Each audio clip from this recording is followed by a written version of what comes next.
While politicians passed complicated laws to keep the Union together, real people were being hurt by them.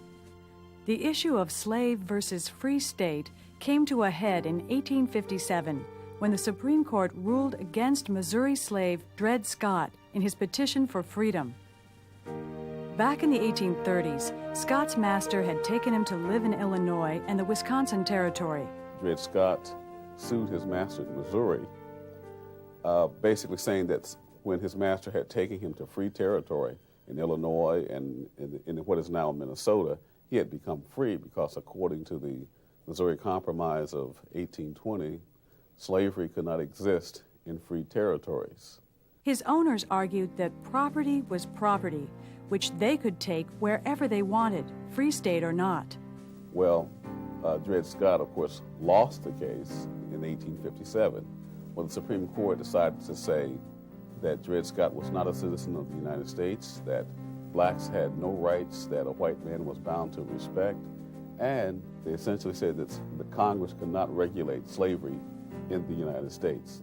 It then ruled that the Missouri Compromise was unconstitutional because it interfered with people's rights to control their own property. Did this mean that people could keep slaves anywhere in the Union? The court didn't say. With this fateful ruling, the arguments that had held the nation together went out the window. In the North, voters outraged at the threat of slavery spreading to their own states flocked to a new political party organized in 1854 to keep slavery out of the territories. Under the motto of free soil, free labor, free men, the Republican Party cemented its hold on the North, while the South cemented its control of the Democratic Party.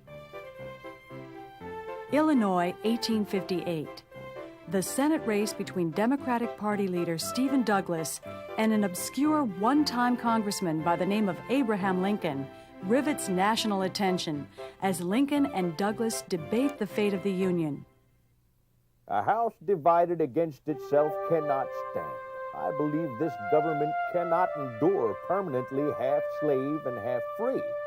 I do not expect the Union to be dissolved. I do not expect the house to fall. But I do expect it will cease to be divided. Lincoln is persuasive, but the voters go for Douglas, who beats Lincoln in a close election.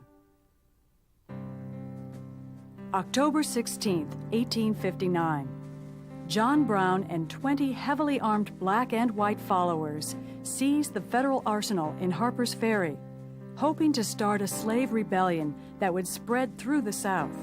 And the purpose was simply to arm the slaves so that they could fight for their own freedom.